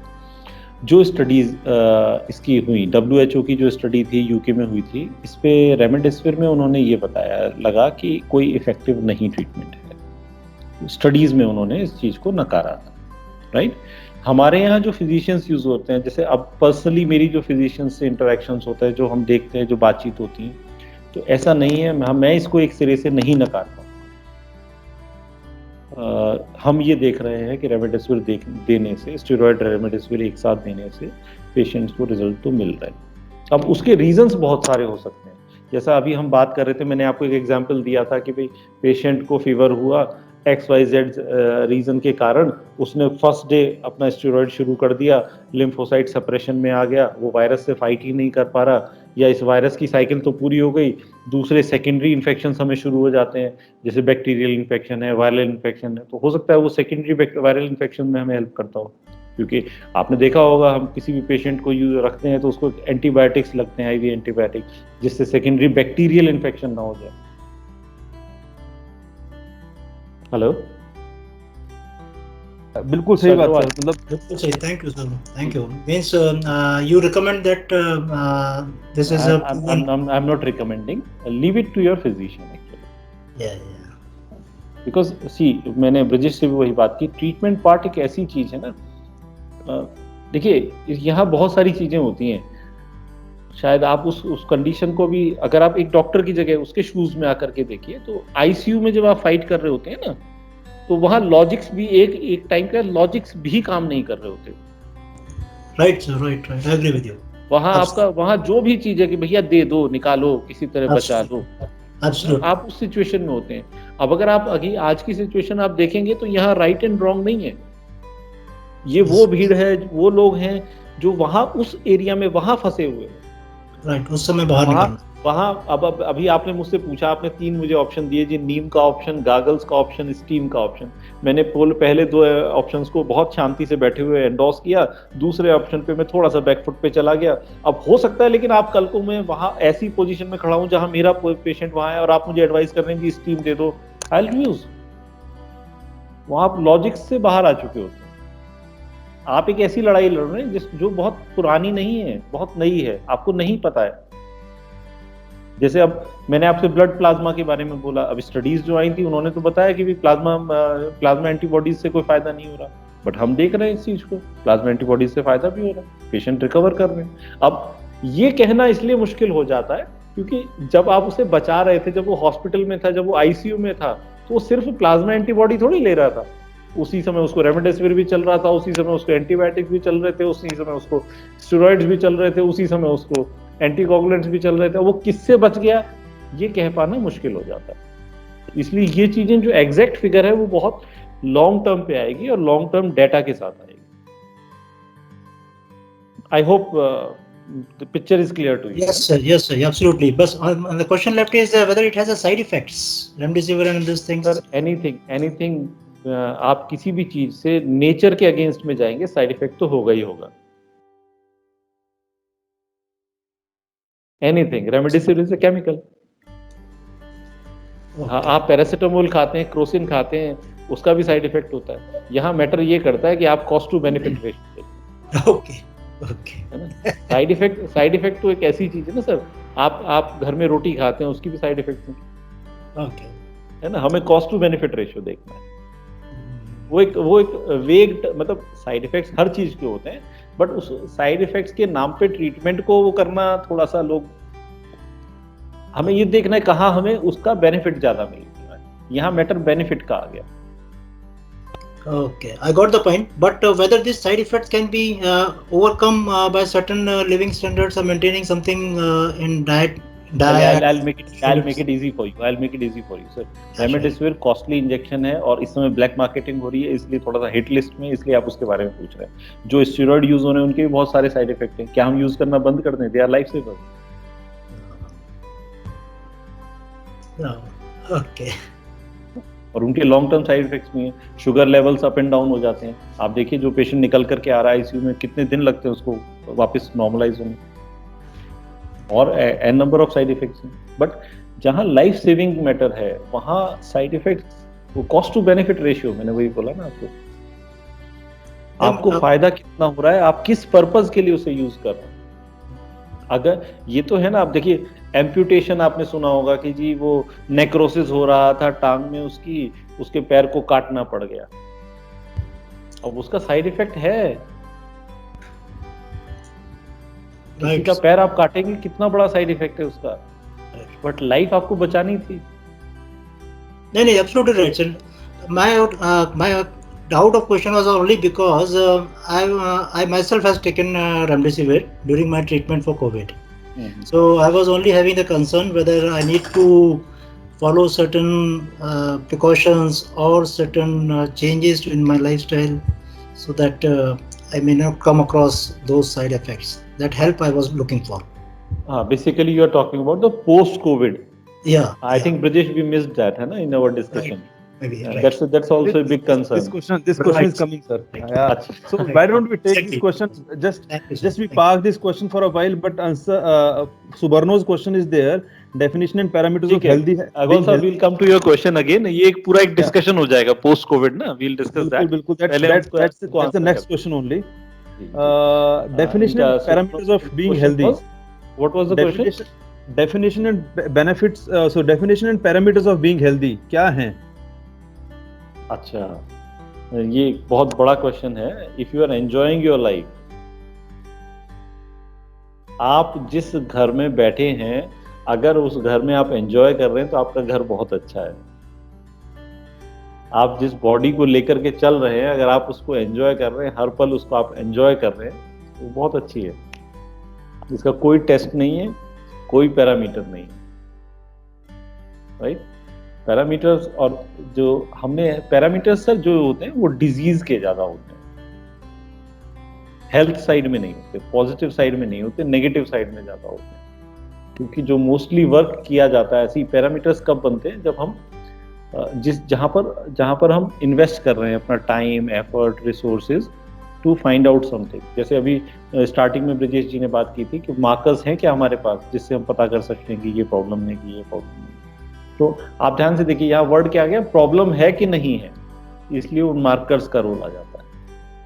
बाकी अगर आप टाइम पे उठ रहे हैं, आपका लाइफस्टाइल बहुत अच्छा है, आप इस बॉडी को, इस घर को बहुत अच्छे से एंजॉय कर रहे हैं, तो यू आर हेल्दी. कहीं ना कहीं हमें पता होता है आई एम हेल्दी और नॉट. मैं टीन एज में हूँ, इतना खाना खा रहा हूँ, I am not gaining any fat. मैं 30s में आ जाता हूँ, उसका 1/4 खाना खा रहा हूँ, but I am gaining fat. Am I healthy? इसका कोई पैरामीटर नहीं है, पर मुझे पता है अगर मैं थोड़ा सा अपने आप को एक अवेयर उसके साथ देखूं तो हाँ, देयर इज समथिंग रॉन्ग. मैंने इतने खाने से मैं इतने खाने पर आ गया हूँ, ये हो क्या रहा है, मैं भूल रहा हूँ. ऑफ कोर्स कल को अगर हम डिजीज केयर से हेल्थ केयर की तरफ बढ़ते हैं तो हो सकता है उस पर भी हमें 1, 2, 3 पैरामीटर्स हमें मिल जाए. बट यस, अगर आपको टाइम पे नींद आ रही है, आप बहुत अच्छे से सो रहे हैं, तो यू आर हेल्दी. आपका मेटाबॉलिज्म सही है, आपको अननेसेसरी कोई चीज में परेशान नहीं होना पड़ता, तो यू आर हेल्दी. अब आपको बार बार कोई जुकाम खांसी हो रहा है, यू आर नॉट हेल्दी. उसका कोई पैरामीटर नहीं है, सिंपल इन्फेक्शन से आप देख सकते हैं.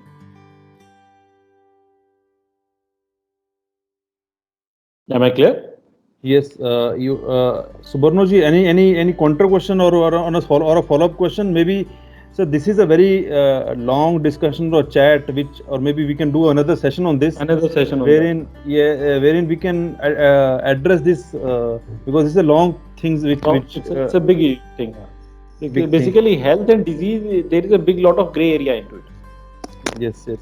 So definitely बहुत बड़ा ग्रे एरिया है, हम मैक्सिमम जो लाइफ है इस ग्रे एरिया में निकाल देते हैं। जीवन को जी पा रहे हैं तो हेल्दी हैं, नहीं जी पा रहे हैं तो अनहेल्दी हैं, बट जी तो पा रहे हैं सब, जी तो पा रहे हैं, आप इस घर को एंजॉय कर पा रहे हैं, एंजॉय कर पा रहे हैं, सही है जी, आप इस घर को एंजॉय कर पा रहे हैं, सही है।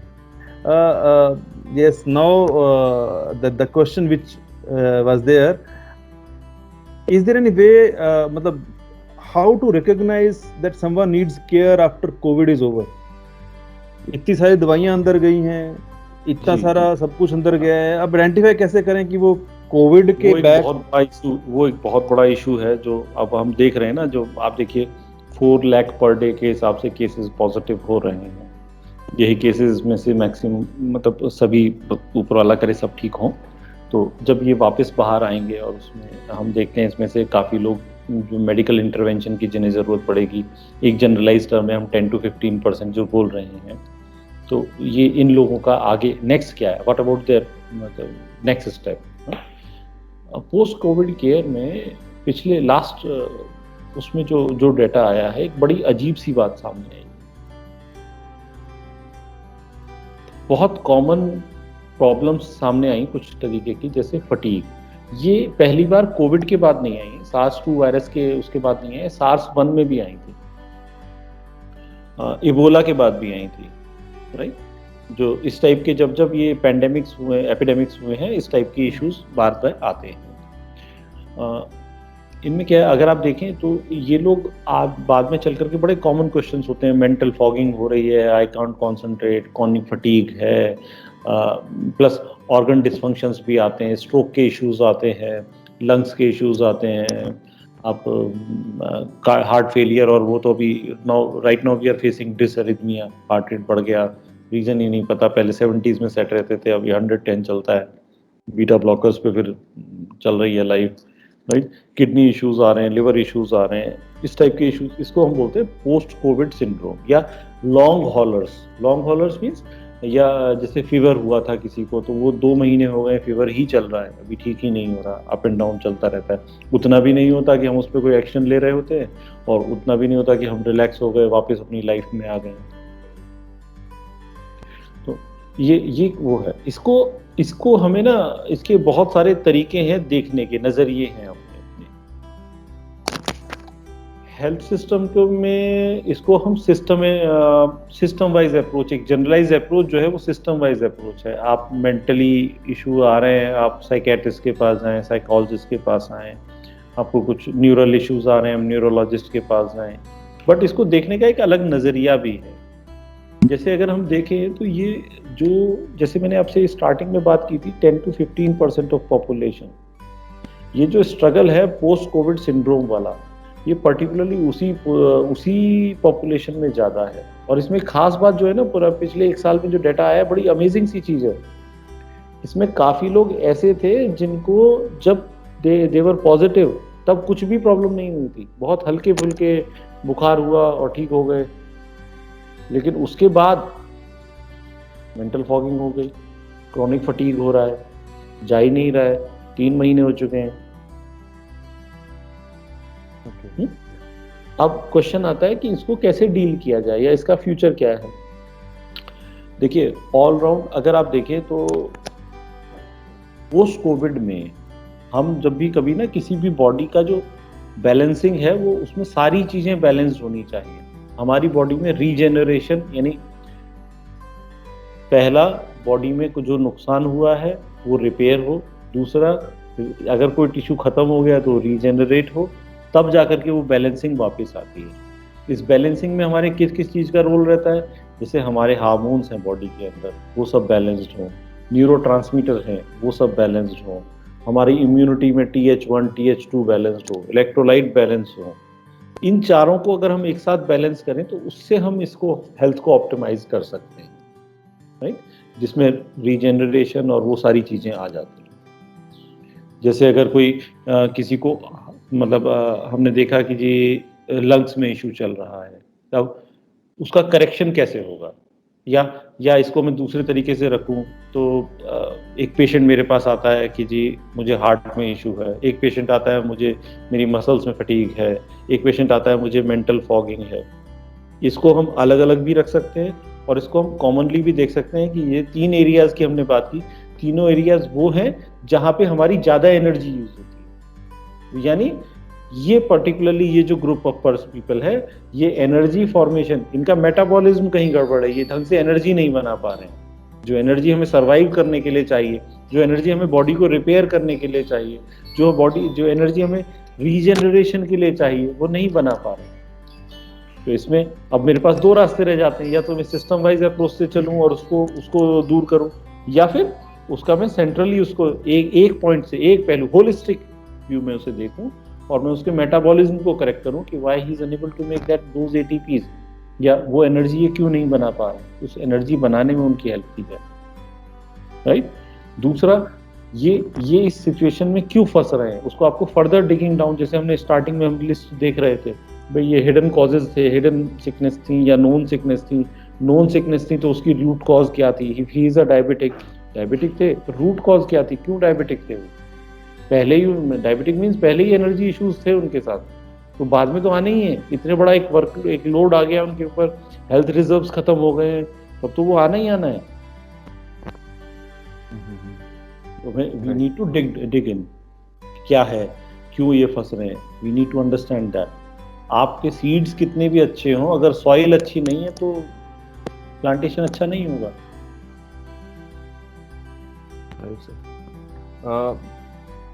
I get your point, sir. That again, the threshold we need to understand, and then where we are by the means of critical parameters, which are by D-dimer, CBC. It is always better to understand ourselves. Yes, where and then work on that. Getting your point. Where am I and why am I here? Yes, very important. Yes. So I'll summarize and the 4 things which I need to do. area of influence जो है, area of concern छोड़ देते हैं। area of influence ये है कि हम अपना पहचानें कि हम कहाँ खड़े हैं, अपनी बॉडी को पहचानें, उसके critical parameters ब्लड में कैसे चल रहे हैं, हमारा immunology कैसा चल रहा है, that we need to identify. This is the first thing which we need to do. Second, we need to maybe work on our vitamins, as you said कि विटामिन डी की डेफिशिएंसी, जिंक की deficiency, और maybe एक और आपने मैंने 3-4 चीजों की बात की थी, vitamin D, zinc, selenium. Yes, तो इसको अपनी बॉडी में प्रचुर मात्रा में रखें ताकि अगर कोई ऐसी स्थिति आए तो हम उसमें हमारी बॉडी के अंदर अफेक्ट ना हो। You can't save infection. आप वायरस को अपने ऊपर आने से नहीं रोक सकते, वायरस आपको अफेक्ट ना करे वो आप रोक सकते हैं, and that is the better strategy what I personally feel. बिल्कुल सर। और तीसरा हमारा वैक्सीन के ऊपर था। वैक्सीन के अंदर हमारे लगवानी चाहिए, नहीं लगवानी चाहिए, वो डीएनए आरएनए के ऊपर क्या इफेक्ट करती है, अभी स्टडी हो रही है, बट यस बहुत कम डेटा है जिससे हम ये कह पाएँ कि विटामिन डी और विटामिन डी हमें ये वैक्सीन लगवाने से कोई नुकसान होगा। तो with these are the 3 points. इसको सोशल लेवल पे तो हमें बताया ही जा रहा है कि वैक्सीन लगवाना है और लोग लगवा रहे हैं, लोगों की अभी भी वही है। बाकी पर्सनल लेवल पे मैंने आपको बोला है ना कि यू कैन ट्राई दैट। मैंने वैक्सीन लगवाया, मेरे बॉडी में एंटीबॉडीज बन रहे हैं या नहीं, need not to wait for disease. बिल्कुल सही बात, बिल्कुल सही बात। तो अगर वैक्सीन लगवा लिया है तो पहले वैक्सीन के बाद ही समझ लें कि हमारी बॉडी का क्या रिस्पॉन्स रहा उसमें। आप देखिए काफी लोग आपको बताएंगे कि फर्स्ट वैक्सीन लगा है उसके बाद ही सिम्टम्स आ रहे हैं, काफी सिम्टम्स आ रहे हैं, फीवर है, 2-2 हफ्ते 3-3 हफ्ते का फीवर है। अब डेफिनेटली उसको वैक्सीन से ही पता लग रहा है कि he is already inflamed, he is in a problem. Yes yes yes. So these are the 3 things. Anything else which we need to work on, sir? The most important is your lifestyle. Your lifestyle, yes. Even vitamin D, zinc, selenium की हमने बात की, उससे भी ज़्यादा important है जो एक बहुत common factor है अगर आप देखें, the people who are sleeping very well, वो इस 10 to 15% में नहीं आ रहे हैं।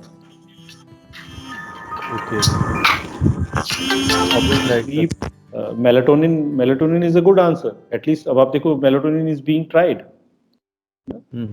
विटामिन्स का इस बार अगर आपने देखा हो तो कोविड मैनेजमेंट में बहुत रोल आया है, अच्छे अच्छे सारे प्रोटोकॉल्स में चीजें आ रही हैं। विटामिन सी का रोल आ रहा है, विटामिन डी का रोल आ रहा है, हर हॉस्पिटल इसको ट्राई कर रहा है। ओके, वो ऑलरेडी हम ले सकते हैं, वी नीड नॉट टू, हमें किसी का इंतजार नहीं करना है ये सब चीज करने के लिए। और ये ऑन द काउंटर चीजें हैं, मतलब इसके लिए आपको कोई प्रेस्क्रिप्शन नहीं चाहिए। That's a good input for me. So I have been taking this vitamin D, C, zinc. But yes, so selenium struggling and with your health, तो आप उसमें काम कीजिए। क्यों है ये? Sure. उसका बीमारी का इंतजार नहीं करना है, पहले ही जीना है उसको। Done. Agreed, पहले sir. उस पे उसकी डिगिंग कीजिए, क्यों हो रहा है मेरे साथ ये। मैं कोविड पॉजिटिव होने के 5 दिन बाद मैं सीआरपी डीआईडाइमर करा रहा हूँ और वो बढ़ा हुआ आ रहा है। हाउ विल आइडेंटिफाई मेरा बेस लेवल क्या था? ये बढ़ रहा है या पहले से बढ़ रहा था?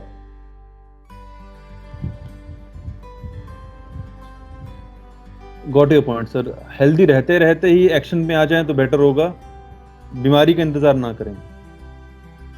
बीमारी का इंतजार ना करें, लाइफ स्टाइल को इम्प्रूव करें, ब्रीथिंग एक्सरसाइजेस पे ध्यान दें, सन के ऊपर, सूर्य हमारी बहुत इंपॉर्टेंट चीज है, सनलाइट, विटामिन डी सारा उसी से आता है, हम उसको भूल गए हैं। लाइफ साइकिल हमारी खराब हो गई है, जो साइक्रेडियन रिदम है उसको हम भूल रहे हैं। मोस्ट इंपॉर्टेंट थिंग, उसको वापस स्ट्रीमलाइन करना है, सर्केडियन रिदम के टाइम पे सोना है, टाइम पे उठना है, जिसको आज की डेट में हम बहुत सेकेंडरी मान रहे हैं। Right sir. Sleep is a very important thing. Breathing is a very important thing. Breathing exercises, हमारा लंग्स पहले शैलो ब्रीदिंग हमारी इतनी ज्यादा हो रही है कि हमारी आदत से ही बाहर हो गया deep breathing. Agreed sir. Life style को इम्प्रूव करना है, डाइट में हमें ध्यान देना है अपना। हाई ग्लाइसेमिक फूड्स नहीं खाने हैं। हाई ग्लाइसेमिक मीन्स जो एकदम आपके ब्लड के शुगर लेवल को बढ़ाते हैं, जैसे शुगर्स हो गई, मैदा हो गया, राइट? क्योंकि ये इन्फ्लामेटरी नेचर में होते हैं। जिस अभी हम इन्फ्लामेशन की बात कर रहे थे, they are inflammatory in nature, inflammation create करते हैं। अच्छे फैट्स खाएं, गुड फैट्स खाएं, good fats like your desi ghee, your fish fats, omega 3, right sir. Your high protein, जब जिस समय ये कोविड हाई प्रोटीन डाइट्स पे जाएं कोविड के टाइम में, they are very effective. Done sir. So with this I will request any more questions may please ask participants. Yes, Nobita ma'am has raised her hand. Please ma'am. Yeah, so doctor, I wanted to ask you one question. So you talked about food जो कि inflammation cause कर सकती है body में. So I wanted to ask you that what about things like dairy products and non-veg? Do these things cause inflammation in the body? बहुत बड़ा question हो गया ma'am. Actually see, dairy products हम generation से use कर रहे हैं, तो फर्स्ट टाइम यूज नहीं कर रहे हैं। राइट आंसर, या नॉन वेज प्रोडक्ट्स की अगर हम बात करते हैं तो ये भी जनरेशन से हमारे यहाँ यूज हो रहे हैं। कुछ सोसाइटीज कर रहे हैं, कुछ नहीं कर रहे हैं। राइट। क्वेश्चन क्यों आ रहा है, ये क्वेश्चन क्यों आ रहा है, हमें ये समझना होगा। आज हम ऐसी जगह आके क्यों खड़े हो गए जहाँ ये क्वेश्चन बन गया अपने आप में।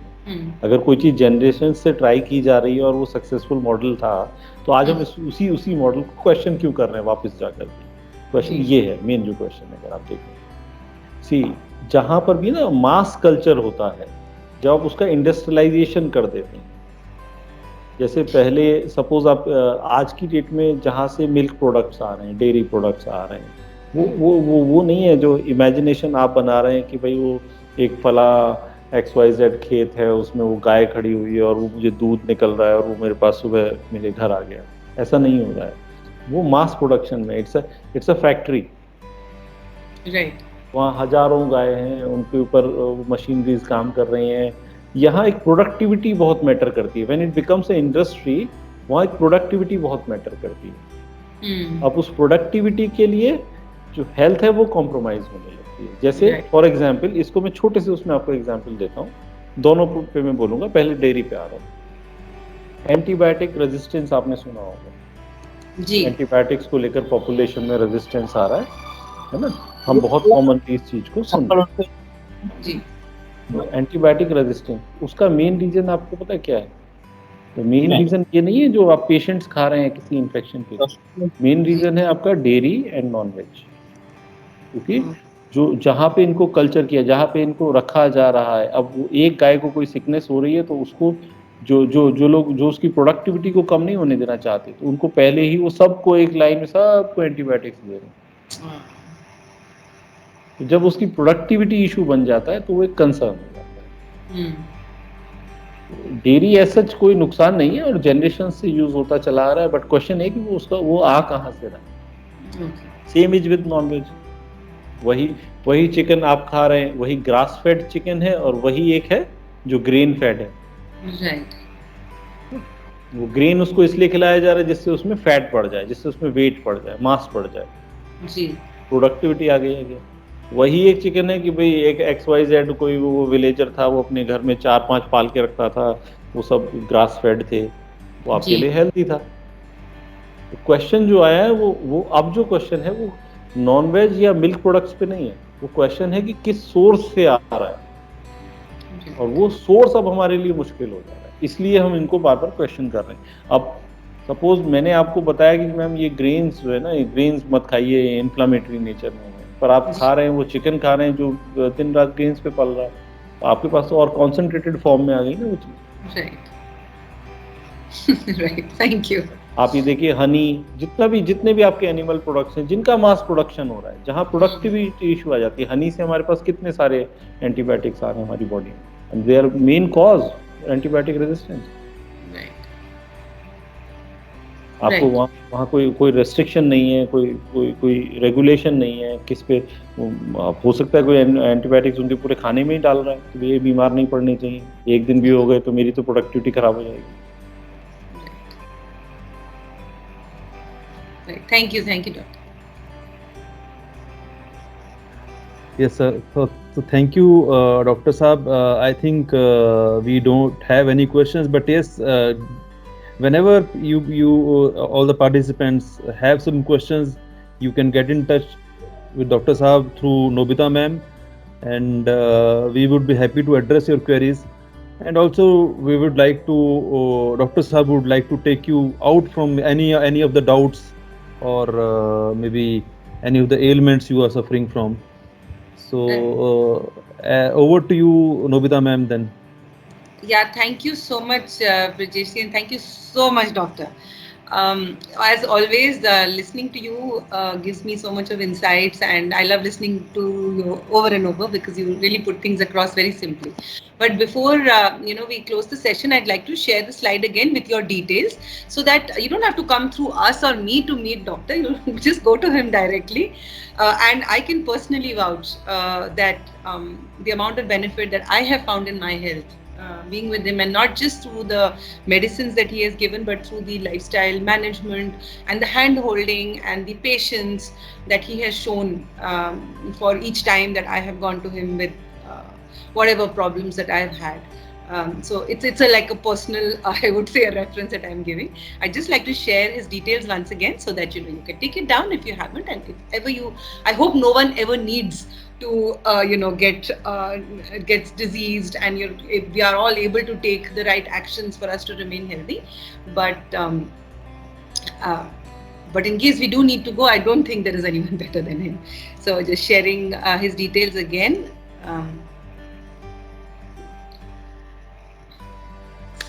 Thank you, Dr. Gaur. Very well explained with a lot of clarity. Thank you so much. A lot of our doubts have been clear. Thank you so much.